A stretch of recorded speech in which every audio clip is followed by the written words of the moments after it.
Welcome to Rotation TV, where we explore history, culture, and the stories of great leaders who shaped our world. Today, we bring you the inspiring life of one such leader, Chief Seattle, a visionary Native American chief, diplomat, and environmentalist whose wisdom continues to echo across time. Join us as we journey through Chief Seattle's remarkable life, from his early years in the Pacific Northwest to his leadership during the arrival of settlers and his enduring legacy as a protector of nature and culture. Chief Seattle's life story. Start by introducing Chief Seattle as a key figure in both Native American history and American history. He was known for his diplomacy, wisdom, and role in fostering peace between the native tribes and the European settlers. Mention the significance of naming the city of Seattle after him, setting the tone for the deeper exploration of his life and legacy. Emphasize how his life reflects the broader Native American experience during the time of expanding white settlement. Early life and childhood. Dive into his birth around 1786 near Blake Island. Give a vivid description of the setting, coastal Washington, the culture of the Suquamish and Duwamish tribes, and the importance of his dual heritage. Discuss the influence of his mother, Shulitza, from the Duwamish tribe, and how matrilineal descent affected his identity. This cultural detail can be elaborated on to explain how it made Chief Seattle part of the Duwamish tribe, despite his father being Suquamish. Incorporate native traditions about childhood training and growing up in a leadership family. Describe how young Self might have learned about warfare, diplomacy, and community governance. Add references to tribal customs, folklore, and cultural upbringing. Adulthood and rise as a leader. Explore in depth the challenges that Chief Seattle faced during his rise to leadership. Reflect on the tension between the need for tribal unity in the face of external threats and the complex web of intertribal rivalries that he had to navigate. Describe the sea battle around 1825, where Seattle's Uncle Kitsap lost many warriors while fighting Cowichan area tribes. Seattle's own rise to fame followed this, thanks to his victory over raiders on the Green River.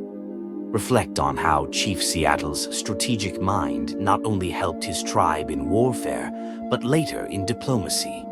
His military successes helped consolidate his leadership over 6 local tribes, which can be framed as a process that shaped his leadership style, balancing strength with negotiation. Relationship with settlers and naming of Seattle. Expand on how Chief Seattle's relationships with settlers like Charles Fay and Doc Maynard developed over time. The cooperative attitude he displayed can be contrasted with the hostility shown by other tribes in other regions. Explain how this approach to settlers aligned with his personal philosophy, as he had learned early in life the futility of fighting superior forces. Seattle saw the settlers as inevitable, and he focused on mutual benefit rather than conflict. Dive deeper into the cultural and practical reasons behind the settlers' decision to name the town after him, which also signifies a level of respect he earned from the white community. Emphasize his oratorical skills, recounting how his voice was said to carry nearly a mile.